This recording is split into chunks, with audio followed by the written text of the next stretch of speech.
Again, there was a technical glitch. The Dan Lynch story. All right, the Dan Lynch story. I was playing drums at the jam session on Sunday afternoons, and I did that for probably a good year or so. And the Holmes brothers were headlining after the jam session. And I was friends with the Holmes brothers and Popsy, Wendell, Sherman.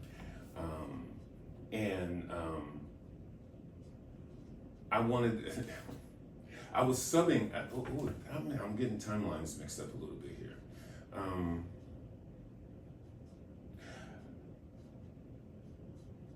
Yes, and was Charles playing?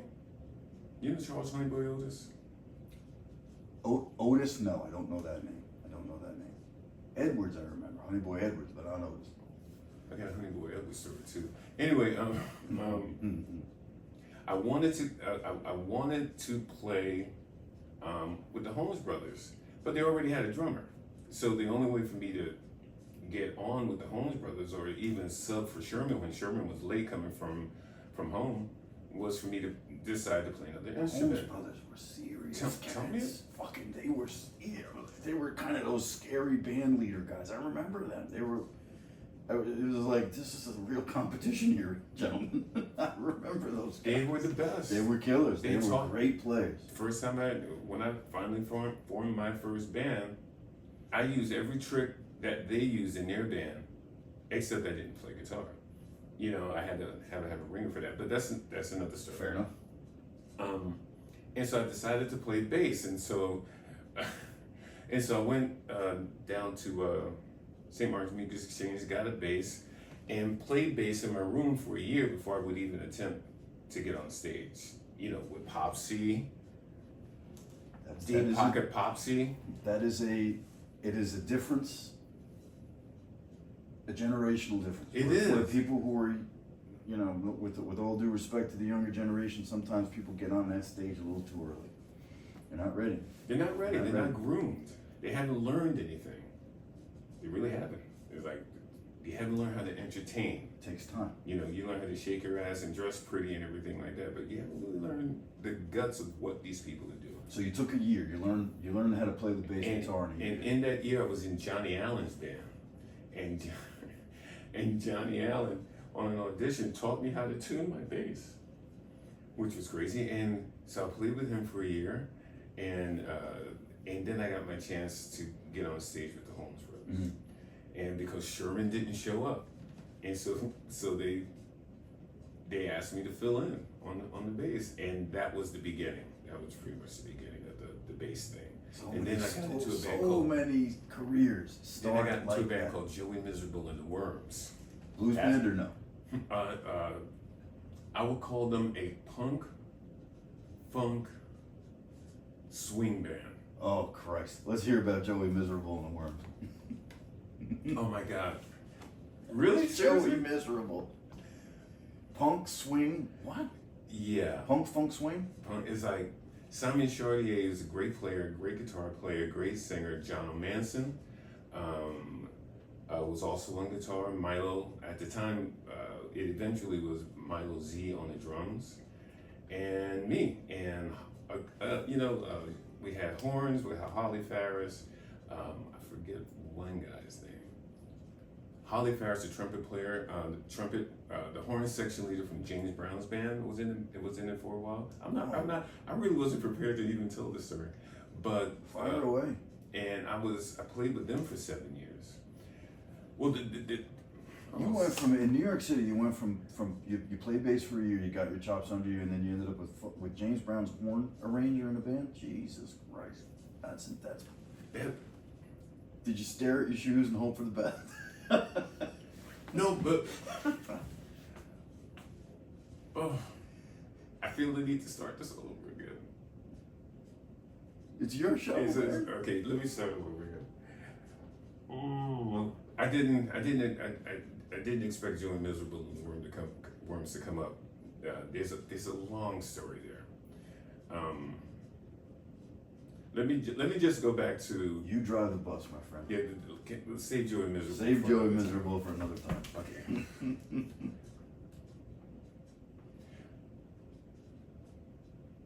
I'll tell you what, for a guitar Do that me lives a in the favor. car. Just reset and ask me the question. How did I start playing bass? All right, so the bass guitar, you decide to play the bass guitar. You have an opening at Dan Lynch, but you don't take, obviously you can't take it right away, so you woodshed for a year, and then you're ready to play the bass. What happens there? Right, so I'm ready to play the bass. I come to the jam session with my bass, thinking that I'm ready. And, you know, you walk through the doors. How old are you? Let's, 22? Yeah, I'm about 22. Let's say 22. And I walked through the doors. I'd never been in a bar before. And I walked through the door, never been in a bar before. Somebody had recommended me to that bar. That's another story. And so walking with my bass, and I'm sitting at the bar. Walking with my bass and sitting at the bar. It's a Gibson RD artist bass. You ever see one of those things? Gibson artist bass. No. It's this long. And I'm thinking that I can play it. And so I sit down at the bar, waiting for my turn, sign up, wait for my turn. I get on the stage, and my knees are knocking. You know, I'm not sure if I can do it. And my knees started shaking so bad, my legs started shaking so bad, I packed up the bass and I walked out the door. I gave up. But the door that... Thank God, not for good. The entrance of the place had doors built by the guy that owned the bar. He's, you know, and they were heavy wood. And so when the door slammed behind me, bam! You know, it kind of woke me up, and I was like, if I don't go back in there, I'm never going to do this. So I turned around, went back in, got a stool, sat my ass down, played 3 songs, and it was done. I was a bass player from that point on. I played with Johnny Allen. Johnny Allen actually taught me how to tune my bass as an audition for his band. Played with him for about 6 years. Oh, the impetus for me even choosing to play bass was going to that jam session. I wanted to play with Charles Honeyboy Otis. I gotta look this guy up. Who was the drummer for the jam session. And talk about a deep pocket. I wanted to play with them because they just sounded great. But I was playing drums also. Mm-hmm. And I hadn't bought my first bass yet, so I had to pick an instrument to play. And I was like, I gotta play bass. Because the bass and the drums have to be locked together. I need those 2 things. I already have the information to play drums, which should translate fine to bass. And I was just like, I gotta get a bass. So when I got a bass, came back, played with Johnny Allen, I played with the Holmes Brothers, I subbed for the Holmes Brothers occasionally. Of course, I did my jam sessions, and then I found Joey Miserable and the Worms. While buying my first bass at St. Mark's Music Exchange, I walked in and they were playing Joey Miserable and the Worms music. I didn't know them, I had never heard them before, but I'm shopping, looking for a bass, and this music is like, this is nice. It's swingy, it's quirky, it was melodically interesting. It had a really sweet high voice, that's Simon, the lead guitar player, singer-songwriter, and it had a really gruff voice, John O'Manson, who is also a singer-songwriter, guitar player. 2 vocals, 2 lead vocals, Okay. and their voices were really, really nice together. And I'm sitting there looking at all these basses, I'm like, but who's this music playing? So I asked the counter person, and he said, that's Joey Miserable and the Worms. We have both of their tapes over here. Bought both of those tapes. And a Gibson RD artist bass. That's the bass that I was talking about. Okay. And which was just ridiculously large. Anyway, I locked myself in a room for a year, learned how to play that bass, to Joey Miserable and the Worms. Not knowing that they were playing Dan Lynch. That was part of their circuit in the city.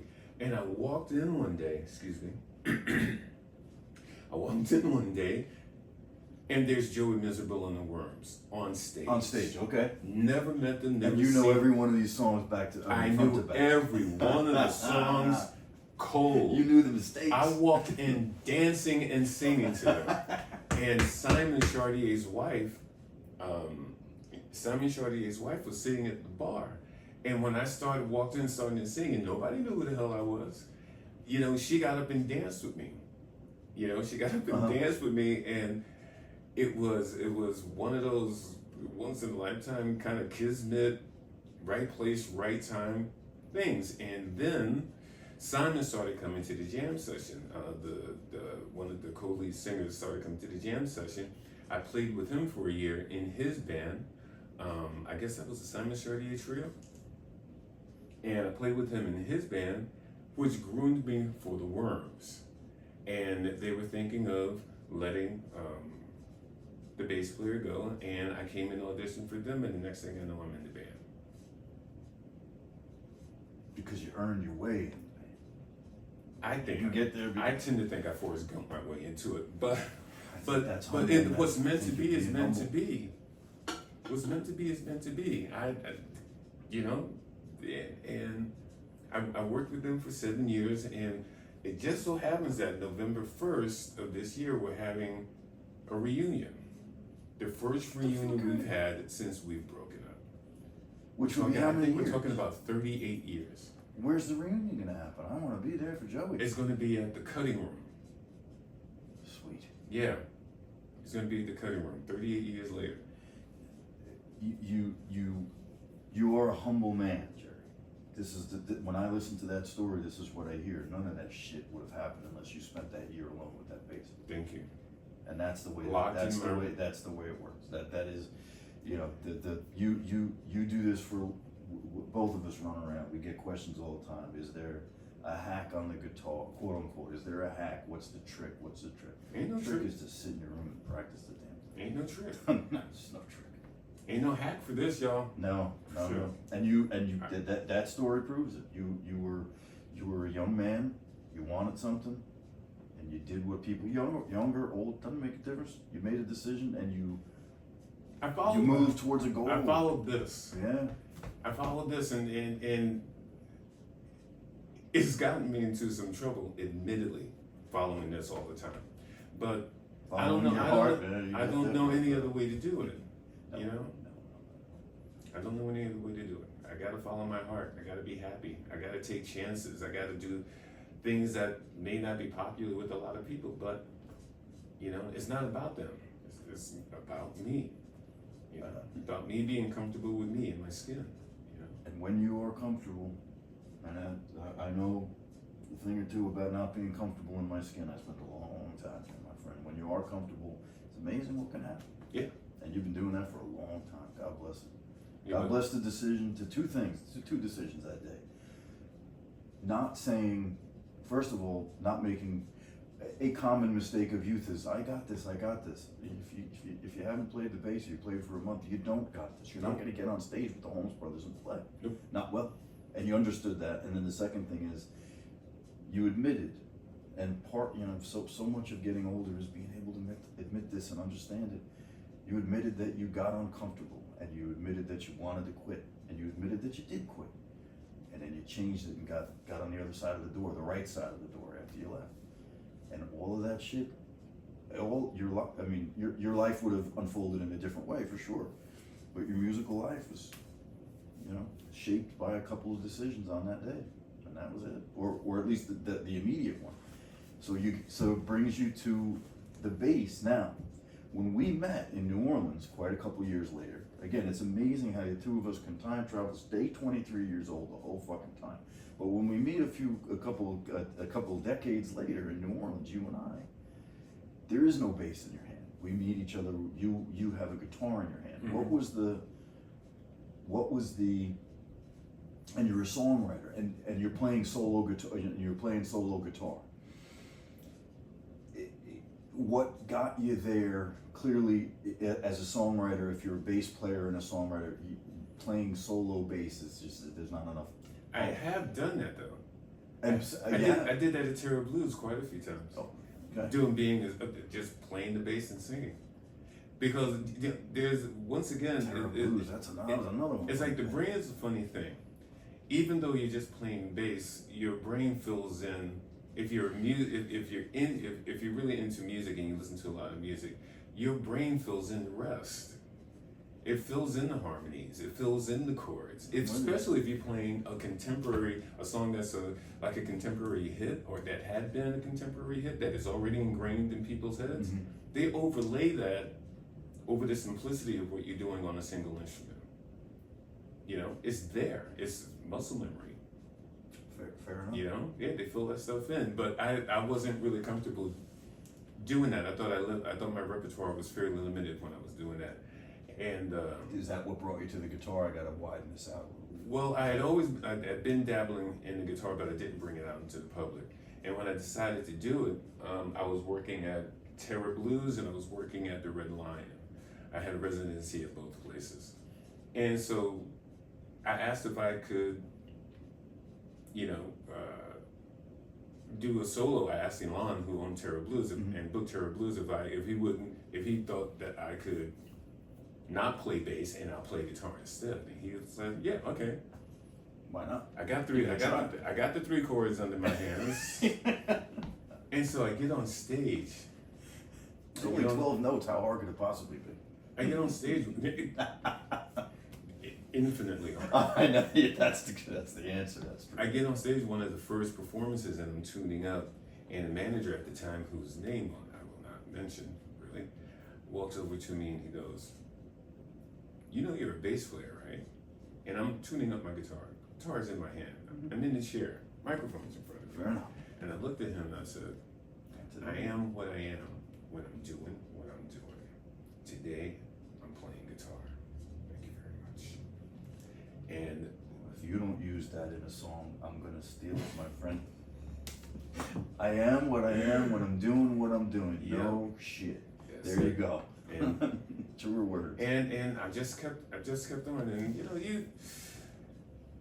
you know, we're musicians, we're artists, we're sensitive people, and the idea that he said that to me, I mean, we're talking 25 years ago, something like that, and it's still in the back of my head. It's a little gremlin in the back of my head. Wrong.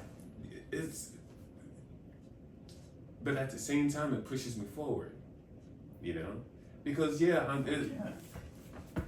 I know I'm a multi-instrumentalist. I play guitar, bass, drums, and I sing, for God's sakes. So if I had just rationalized that then, I might not have the gremlin. But, I had to come up with something to tell him. He couldn't just walk over and say that to me and not have a retort of some sort. Something. So what did you say? I said, you said that and then you just started playing the guitar. Yeah, and I was just like, yeah, this is what I did. And I did my gig and I went home and I was pissed and yada, yada, yada, but I got over it kinda, I guess.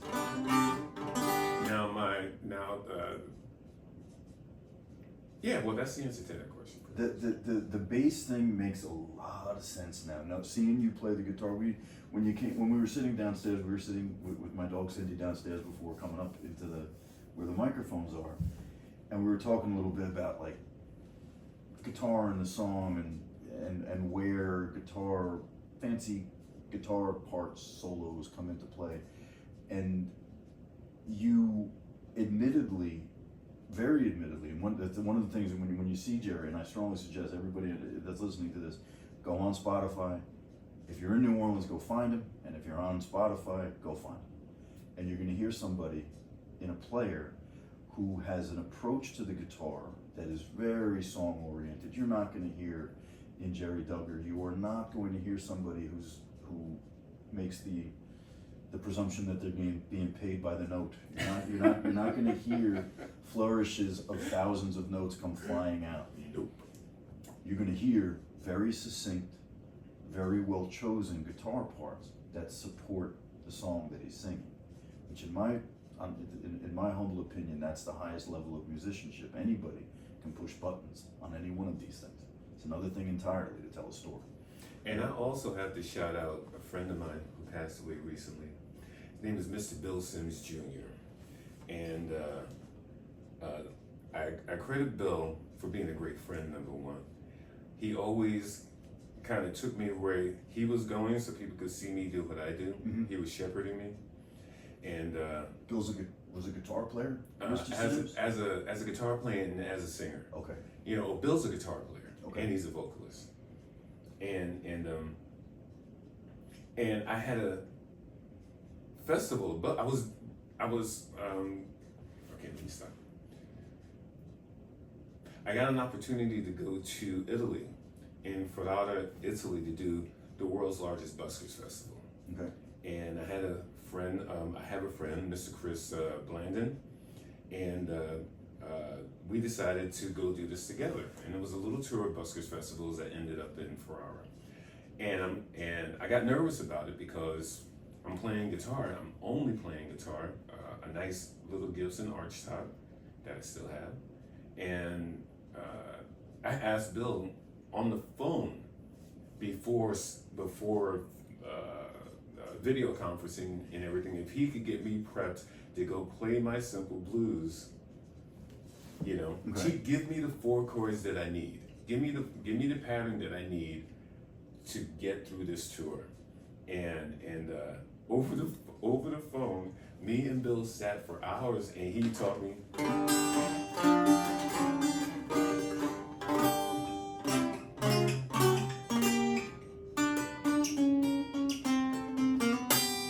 He said, you attach either one of those 3 turnarounds to a.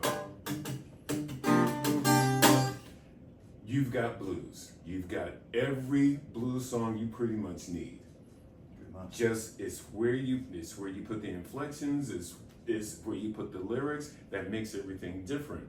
And you don't want to use all 3 of those turnarounds in every song. Dedicate one turnaround to this, one turnaround to that, one turnaround to that, and you'll be okay. And I think I had a month or 2 to prep for it. And, I got my repertoire together. Wow, I got my repertoire together, and I toured Italy for a month. Me and Chris toured Italy for a month prior to the, prior to the Ferrara Blues Festival. And we had a great time, and I came home, I was like, I did it. I had a new CD, it was Jerry Duggar and the Black Pearls, I do believe. And I had like 150 copies of it, and I had been lugging it around because nobody was buying the CDs. Nobody was buying the CDs, and because also a lot of these buskers festival were sparsely attended, and we got to Ferrara, and everybody in the world was in Ferrara, and Chris and I had a spot in front of a church. The church is behind me. It's lit. It's gorgeous. And there's a piece of parlor on the corner. And we sat in chairs just like this to a crowd of about 150 people sitting in chairs.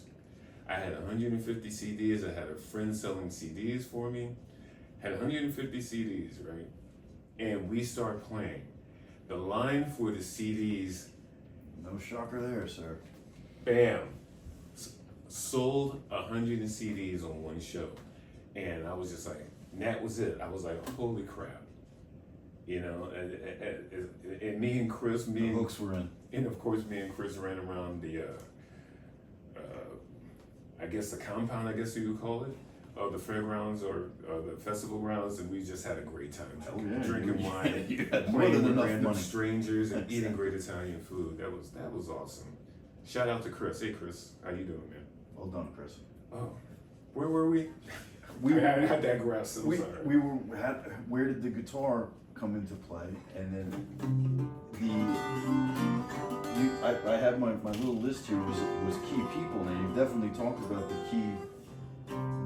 key people involved in the early Jerry. What was the first, if I can ask, what was the first guitar that you played? Oh, my parents bought me a guitar. They bought me a guitar for Christmas. I think it was 8 or 9 years old. Yeah, they bought me a guitar for Christmas. Here we go, folks. I was tinkering with turntables and all kinds of crazy stuff, taking them apart and putting them back together. They said, and I guess they said, let me get this guy a guitar so he could leave our stuff alone. And they got me a guitar. And the thing is, they just handed me the guitar with no instruction or anything like that. And I didn't know how to tune it. And in my discovery, I broke every string except the little E string. And at the time, the hit song that was on the radio, AM radio, was "House of the Rising Sun," the Doors, right? And I taught myself House of the Rising Sun. It just goes up the scale. Just go. Thank you very much. Yeah. And I just played it, and I just played it, and I just played it until that string broke. And I took the guitar and put it in the closet for close to a decade after that. Did it have a name? Was it like a Sears or something along those lines? No, I don't think it had a name. It didn't have a name. It did not have a name. Fair enough. You know, it was just one of those, Harlem record store. Was it wood? Yes, it was wood. It was an acoustic guitar. Okay. Yeah, I don't remember the name of it. If it had a name, no, I don't remember. I just remember that when I broke the string, I didn't know anything about.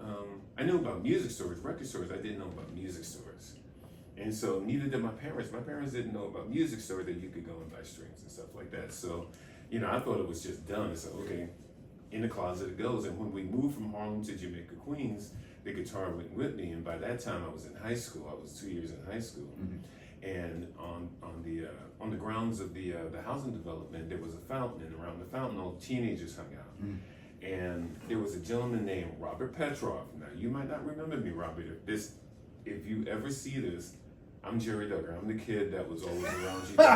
Can you teach me how to do that? Oh, this dude was playing the guitar he was on the grounds. Okay. Oh, he was amazing. Robert Petrov. Yeah, he was your classic acoustic guitar troubadour, singer, songwriter. Robert Petrov. Look that up, kids. Petrov. I'm guessing. Petroff. I do. Oh, Petrov. Okay. Yeah, Petrov. All right, we'll check him out. And so that made me go and dig the guitar out and go get strings and tune it up properly and start playing. You want to hear about the demise of that guitar? Oh, it doesn't live through it, huh? It doesn't make it. So I'm a teenager and I get rejected by a particular girl that I was interested in. It happens, brother. And I walked into my bedroom. And I started strumming the guitar, and just like John Belushi in Animal House, I took that guitar and bam, bam, bam, bam, and then it was done. That was the end of that guitar. Well, but that's also when I learned to read, because after that little emotional outburst, I realized I don't have a guitar to play. That was the last time you smashed the guitar. I don't have a guitar to play. So that kind of taught me not to do that to my instruments. Be kind to your instruments. Yeah, they don't deserve it. I was never angry enough to break the thing that I loved so much. Unfortunately, I did that in other situations, but not with guitar. But that's another story. So the number one guitar. The name of this podcast is called Number One Guitar, and basically, I like to keep it very open, but I do ask the players that come and take their time very, very, my thanks obviously go out to you, clear.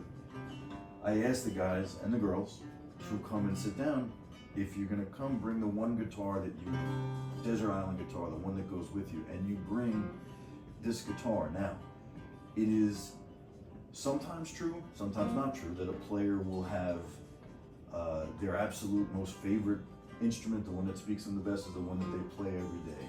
And some guys and girls purchase maybe instruments that have a very high value that they don't want to take out to play in the sun in New Orleans, and it sits at home, maybe records. I know Sean Riley, Sean Riley, he has a beautiful National that he records with, he doesn't bring it out because it's either going to get stolen or broken or not play nice with the weather. But this one, you mentioned very, very quickly, you mentioned the Gibson guitar that you have, and you don't play that one live. What is it, other than what you spoke about? You like this thing is made well, it can sit in the car, it'll survive, it sounds fantastic, folks. If hopefully these microphones picked up, I don't have it's not ideally recorded in this setting, the podcast setting, but hopefully you heard a little bit of what I heard over here. It's fantastic. This guitar is a very small one. What is there a reason for that? It's a parlor guitar. For originally for playing in the house. Mm-hmm. Practice guitar. Some people call it practice guitar. No, this is my That's go-to. no practice guitar, no way. But yeah, guitars this size were just meant, for small gatherings and small spaces. Wow, you definitely repurposed that one.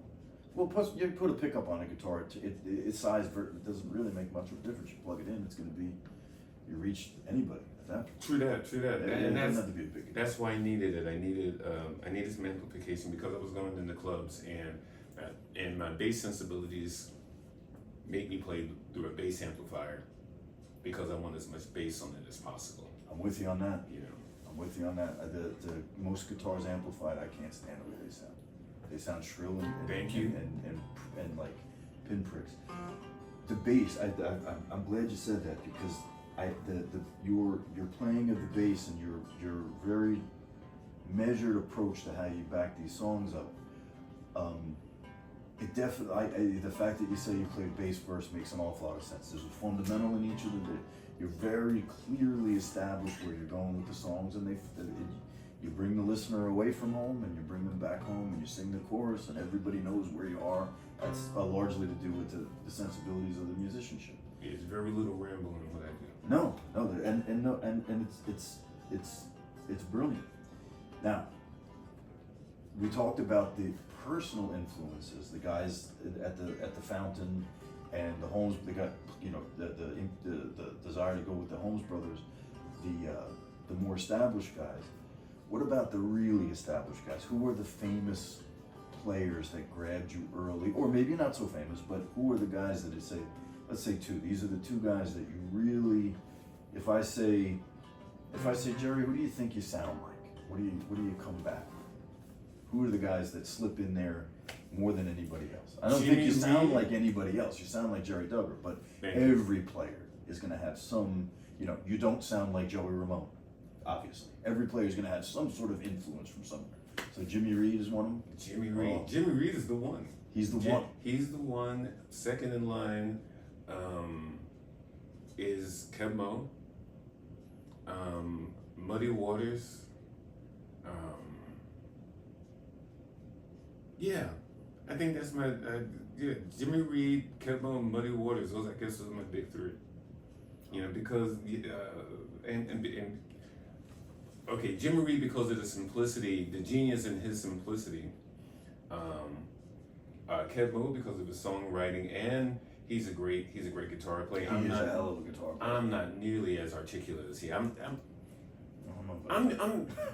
a fairly, I don't know, it sounds self-deprecating, but I'm a fairly inarticulate guitar player, I like to strum, I like strong chords, and I can pretty much make what I do work with just that.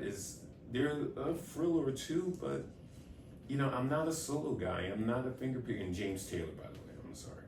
I have to put James Taylor for songwriting, and he's a hell of a guitar player. And as much as I would like to be as articulate as those guys, I'm just not. But that doesn't mean that I can't take a song that Kevin has written or James Taylor has written and make it work for me. Yeah, that's the beauty of it. You turn them into your songs, man. I remember we spoke about into the mysterious conversation and off the microphones. Taj Mahal. Taj Mahal with that. Oh. The record with him in the cowboy boots remember the one where it's shot up like this? Giant Steps. It's not Giant Steps to Coltrane, but his Giant Steps. Right. He's in a sky blue background. He's got a big ass cowboy hat, cowboy boots, chaps on. I don't know what it was. That I wore the grooves out of that one. Another. With a sweet guy too. Did you? Yeah. I went to see them while they were doing Taj Mahal at the cutting room. Huh. And he's a nice guy. He's a sweetheart. He's a fucking sweetheart. Both of them are sweethearts.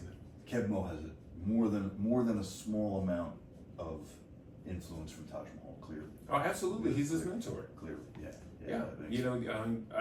He also. Fran Banish also. Was a teacher of Kebmo's because he remember Kebmo was a producer and kind of like like a jazz guitar player. Yeah, You know, it was an acting thing. Didn't he get a job as Robert Johnson? Yes, and he that did. kind of made it, pulled him in or something like that. Yes, he did. Huh. Yeah, Searching for Robert Johnson. I do believe the movie is, or the documentary is. Oh, wait a minute. Didn't he? Yeah, he was in the Scorsese The Blues. That was Kev Moe as Robert Johnson. I do believe. I can't say one way or the other, but it wouldn't surprise me. I knew he has some acting in his past. Yeah, he has has some deep acting. past, deep past. Oh, even recent, he had a Touched by an Angel. He was in Touched by an Angel. It was, the television show. He was in Touched by an Angel. Sure. Yeah, he's been in a few shows. You know.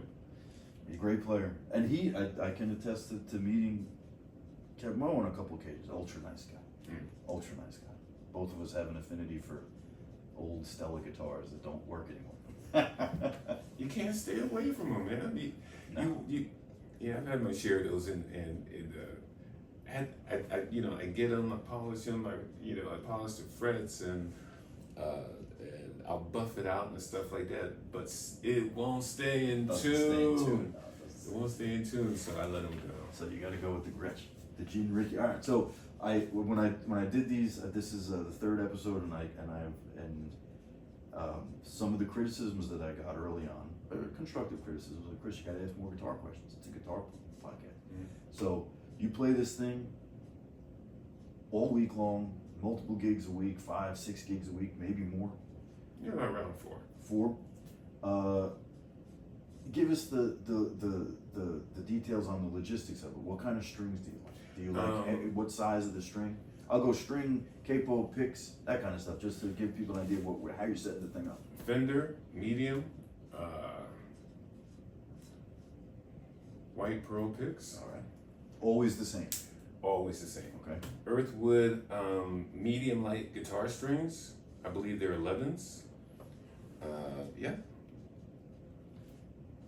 And the capo, you got a specific type whatever. Shove capo. It's like really simplistic, easy stuff. I use what I use, and I try not to get crazy about this stuff because you can go down a rabbit hole. Oh yeah. This is the headstock tuner that works for me. Mm-hmm. You know what I mean? This is the cable that works for me. These are the strings that work for me. This is the guitar that works for me. And beyond that, I am so happy with this setup. I could not agree with you.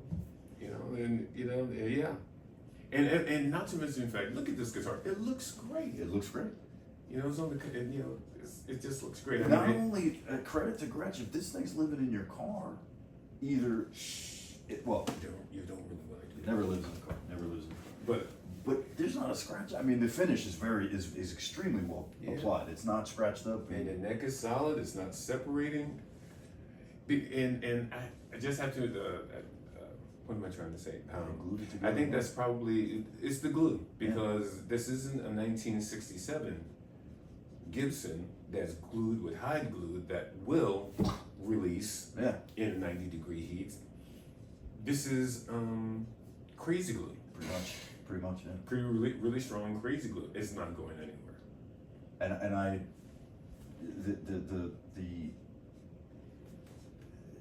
both Jerry and I spend an awful lot of time with guitars, and this one, there's a lot of money that gets spent on all different types of guitars. Well, I don't have a whole lot of money, so I can't spend a lot. I don't know that I would if I could. You've got this guitar is fantastic. There are two types of Louis Armstrong says, "Oh, 2 types of music, good and bad." I will extend that into guitar tones. There's 2 types of guitar tones, good or bad. The only person that really cares about the guitar tone is the guitar player. Otherwise, it's just good or bad. And this is fantastic. In the group of musicians sitting at the bar going, "How does he get that guitar?" Yeah. And then 99% of the time it's the hands. But right. But there's no. And you said you have a very very simple complement of pedals, like a reverb pedal, standard stuff. Nothing. Yeah, because once again, I like to play through bass amplifiers, because it's bassier. You feel it more here than you don't get all the tinny stuff going here, and I think that complements my voice also, because I'm a bass baritone, and I can sing really high, I can sing really low, but I find my comfort zone in the middle, and I think this, I think it complements, the guitar. No argument from me, my friend. Yeah, but keep things, if you can, keep things as simple as possible. And that's kind of just always been my thing. You go down, like I said, you can go down rabbit holes and, come out the other side no better for the wear and tear. And I got a cable, I got a beautiful guitar that works. I play until the strings fall off.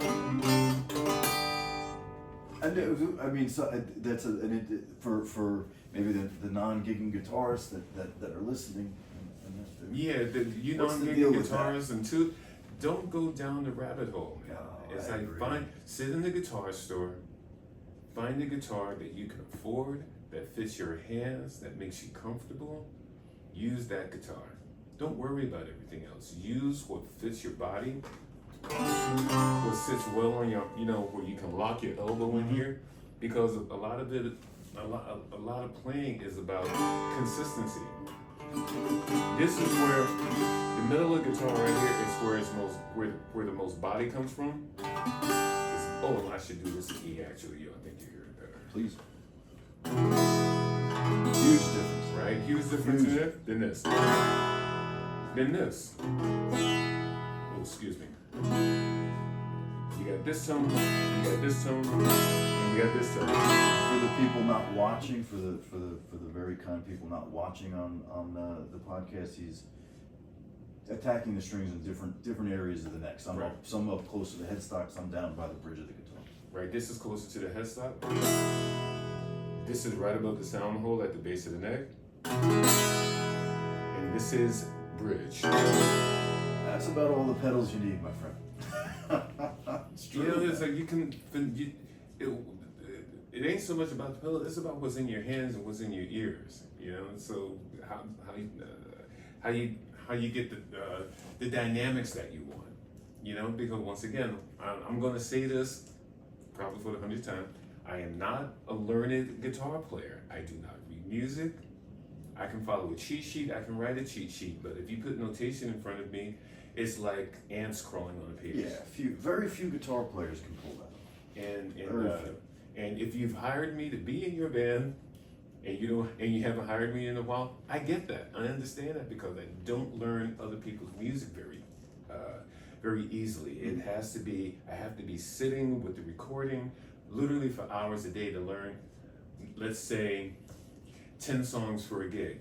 I will spend 2 weeks sitting in my room listening to that stuff and playing to it, only to find out that when I go to the gig I've been hired for, between my nerves and my let's say my nerves and just my the ghost rattling around my head, that I can't remember the music when I get there. So my apologies go out to people who have hired me and I have failed you on that level. I do apologize. Well, it happens, and I try to do my best, but sometimes my best isn't good enough, and it's okay. hey, a common. I still love you guys. Yes, sir. A common misperception for musicians is, you get on stage, you're confident, you're very calm, and you play your songs. The people in the audience believe that, like, can you play Bohemian Rhapsody by Queen? Well, no, not from memory. No, I don't know that song. Some people just believe that you can play anything. I couldn't do that. I need some time. But as a mature musician, one of the huge pluses of dealing with the mature musicians is they admit what they can and can't do. Yeah. And not everybody can play everything. And sometimes it's not a personal affront if somebody calls you up to play. If you're a blues player and somebody calls you up to play Tchaikovsky and you say you can't do it, that's okay. But you have to admit that to yourself. Yeah. Rather than just being the deer in headlights going, I can't say no, I gotta go. No, say no. Say no, I can't do it. And then learn it, maybe, if you want to do it. I've actually tried to warn people about my limitations when they decide they want to hire me to play guitar or bass. I say, are you sure you want me to do this? And they go, yeah. And And then I get on the gig, and it's kind of like a self-fulfilling prophecy that I'm going to drop the ball eventually, you know. And you know, we have a short conversation about it, and then we go on with our lives, you know. I mean, I haven't destroyed a gig really, but I seriously doubt that. I mean, when you're saying miss, maybe there's a couple of notes missed here or there, whatever. Yeah, well, you know, little holes in the memory. You know. It happens. But it happens, yeah, it happens. And that's one of the reasons you know, being in bands, as long as I've been in bands, and being a band leader, as long as I've been a band leader on an instrument that I love to play, I also love this instrument. And I think, you know, after the years, decades of being in bands and being a band leader, that I'm just happy to sit in a chair with one instrument that is melodic and sing songs that I love to sing. And one of the impetus for me coming down here, for relocating from New Hampshire where I spent COVID, is that I was making a name for myself up in New Hampshire, and you know, bouncing back when everything calmed down, bouncing back from New Hampshire to New York to play gigs, and then back to New Hampshire, and I started doing festivals and got in with the blues crowd there. The Granite State Blues Society. What's up, baby? And God love the blues societies. If you're listening to this and you love blues, join your local blues society, folks. Do that. Sorry, Jerry. No. They're great people, and you know, there's a lot of people in New York don't know anything about the blues community in New England. New England's got a huge blues community, and which I think is largely ignored because it's not Mississippi, it's not Tennessee, it's not Nashville, it's Bennington, New Hampshire. And the average person doesn't know where Bennington, New Hampshire is, but they got crazy blues festivals up there. And I entered, after being in New Hampshire for 2 years, I entered and befriending the Granite State Blues Festival, Blues Society. I entered their solo competition to go to Memphis for the IBCs, and I won. Doesn't surprise me, my friend. And congratulations. I won. It's fantastic. And I really couldn't freaking believe I did. But yeah, I won. And I just did simple songs. And I started on time and I ended on time. And that was what is the word I'm looking for? Reinforcement, let's say. The win. To win, because I never competed before, and I don't like musicians competing. That's why I never tried to do it before. But they didn't have anybody at the time that wanted to do to take that slot, either a acoustic duo or acoustic solo. But you know, I mean, in my category, there were 4 options. I do believe there were 4 options, and I was the one that won. And shout out to Granite State Blues Society. Thank you very much for the opportunity. I appreciate it. And so we fast forward. Oh, that win got me more popularity in the area, and I started gigging more. I would imagine so. And then I had an opportunity to come to New Orleans. My brother wanted to buy a house that he could hang out in when he was down here. And he asked me... here we go. And I had a band called Jerry Duggan and the Rusty Rainbow. I had that was my New Orleans themed band for a decade. Oh, I was going to say, okay. It the was Rusty New Orleans. Rainbow, for the people outside of New Orleans, the Rusty Rainbow is a landmark in New Orleans. Yeah, it's a big rusty bridge on Piety Street that goes over to Crescent City Park, I do believe. Something like that. Yeah. It's big and it's rusty. And it's big and it's rusty and it's beautiful, it's iconic. And I was like, what am I going to name my band? You know, and I was like, I decided, number one, I was doing funk. I was doing primarily funk and blues. And I said, I want to do a New Orleans themed band. I want to do a New Orleans themed band, and I want to play classic New Orleans stuff and funky New Orleans stuff. And as my band literally had quit a week prior to me making that decision, everybody, the drummer went to Japan to get married and have children. And the guitar player that I use all the time, decided to go do other things. And so And we had this residency at the Red Lion. We had already done 10 years, and I was facing another, I don't know how long, as long as I had a band, they were gonna hire me. And I went to my friend Luke Guru. In Luke Guru, there was a band called Luke Guru. Okay. And Homeboy Steve Antonakis, Neil Thomas, Joe Flood when he's around. Who else? Who's playing drums?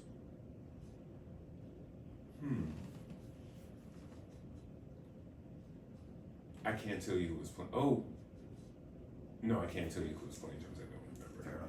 And I went to Neil Thomas. I tracked them down. They were friends, and I knew they were playing in the Bronx, and I was living in Yonkers. So on my way home one night from the city, I stopped at On Beale Bot, and they just happened to be playing. And I walked in, and I walked in, I was going, these are the guys. If I'm going to start a New Orleans band, these are the guys I'm going to have to ask, because number one, they're friends, and they're really versed in music. And I walked up to Neil and to Steve. I said, hey fellas, how you doing? I said, listen, I want to start a New Orleans themed band. You want to be in? Both of them were like, yeah. And I was like, okay, I'll see you on Sunday. The following Sunday we started Jerry Duggar and the Rusty Rainbow. That's how it happens. And that band lasted a decade. It lasted until COVID started, the first lockdown of COVID. And unfortunately, we lost homeboy Steve Antonakis. We lost the lead guitar player and a good friend. He was the first casualty that I knew of COVID. And he had COVID that night. He walked over to me. Because nobody really knew whether the symptoms were cold or what they were. And he walked over to me and said, listen, could you take it easy on me tonight? I'm a little under the weather. And I was like, of course. And so, I did the Brenda the singing, and, it was kind of a slow night, but everybody knew that everything was going to lock down. And so we had a good time, and, we said our goodbyes to see when it's over. And I always drove Steve home. And me and Steve would sit in the car, like, for about a half hour after we get to his front door, and we just sit and talk until we were tired of talking. Mm-hmm. And then he'd get out the car, and we'd always say, I love you, because I did. I loved him. He was a great guy. And I went home. He went upstairs. I went home.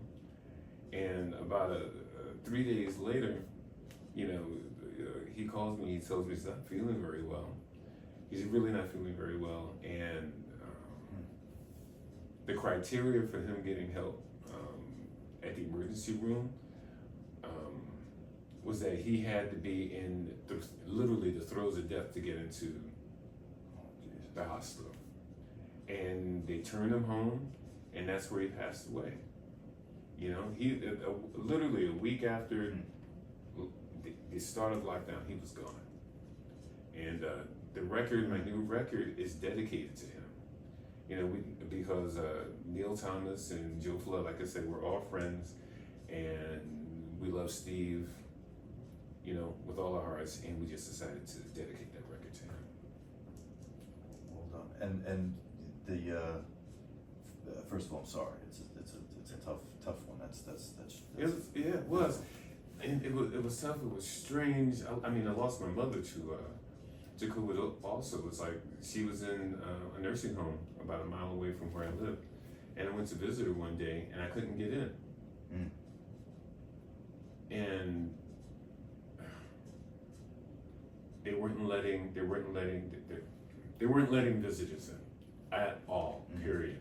And I had to go home, and once again she passed away from COVID in that nursing home.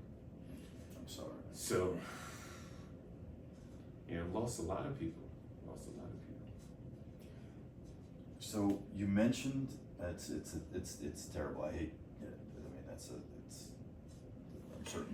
I'm gonna move away from it, but I'm very sorry for the loss. It's tricky, man. It's tricky. So this record, we're gonna. I usually, this is the third podcast I'm doing. we would talk about the guitars, but I don't know why I wasn't asking guys if they wanted to have the guitar in their lap. So I'm going to ask you if you'd like to play a song. Put you on the spot. But before that, your new record, where Jerry Duggar, and it's JerryDugger. Right. And where can we find social? Where's the best place to get you in touch with you? And then if you could play us a song, your choice. The best place to get in touch with me used to be Facebook, but oh, I know. let's not get into that. Understood. That all came to a crashing halt. The Jerry's best place to get in shit was touch with me happening. is my website, jerrydugger.com. Okay. Straight up.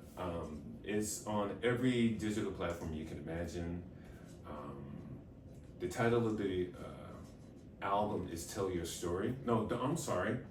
I don't even know the name of my own record. Oh, there's so many. Then the title of the title of the record is Don't Crow, Don't Cry. It's a cautionary tale of It's a great record. It's a great record. It the spins quick in this up, the house. quick down. You know, can I play that for you? You can play, please. And it has been my distinct pleasure, folks, to bring you Mr. Jerry Duggar, blues man extraordinaire, musician extraordinaire. Oh, that's somebody just walked by. And we're going to close this particular episode with Mr. Duggar giving us his rendition of what are you going to do? Don't Crow, Don't Cry. Don't crow, don't cry. Big shout out to Kevin Mo behind this because a lot of this came stylistically, I guess. No, just Kevin Mo. He plays the best shuffle. You know, and he's got alternate turnarounds, which I don't. I have 3 that I work with. And he, once again, let's say him and Taj Mahal and Jimmy Reed, I owe the song to them.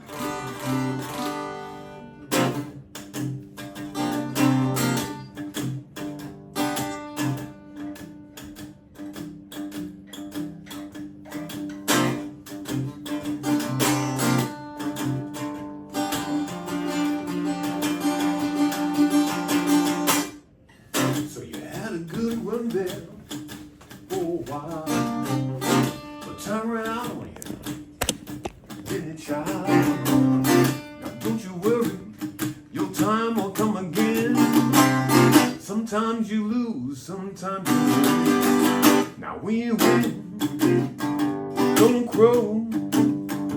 When you lose, don't cry. 'Cause it'll all come to pass in the by and by. Now when you win, don't crow. When you lose, don't cry.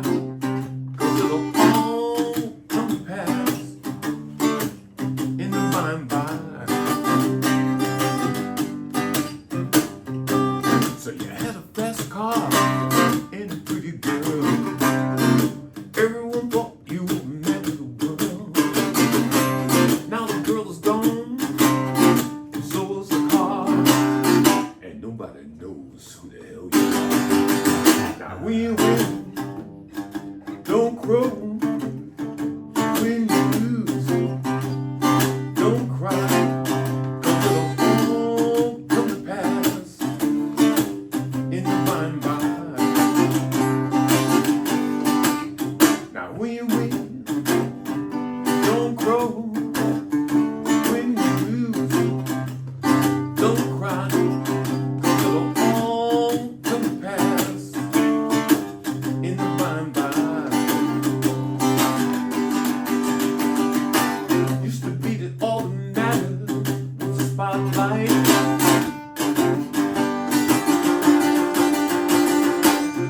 Posing for the cameras and hanging out all night.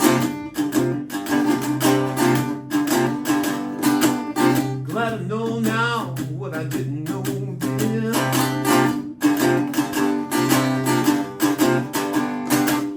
Be very careful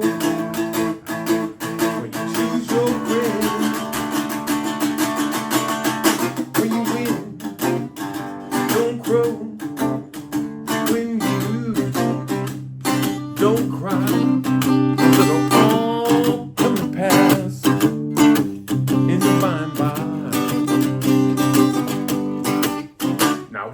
win, don't crow. When you lose, don't cry, 'cause it'll all come to pass in the by and by.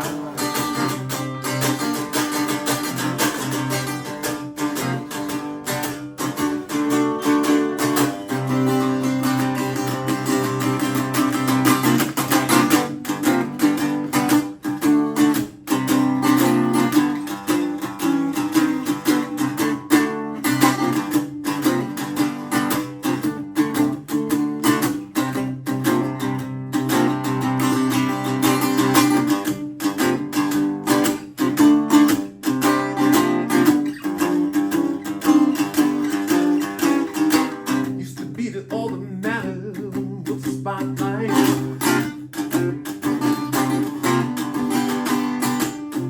Posing for the cameras and hanging out all night.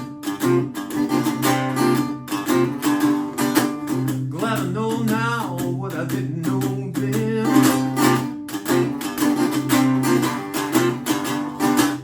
Be very careful when you choose your friends. When you win, don't crow. When you lose, don't cry. 'Cause it'll all come to pass in the by and by. Now when you win, don't crow. When you lose, don't cry. 'Cause it'll all come to pass in the by and by.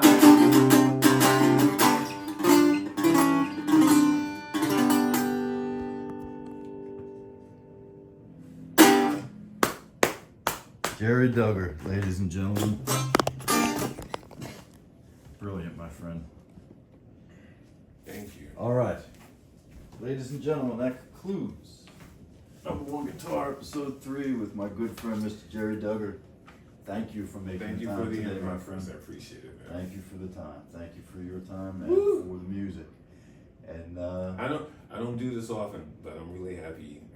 You're the first podcast I've ever done. So thank you. Thank you for the invitation. My sincere I pleasure. appreciate it. My sincere pleasure, and you're very welcome. And we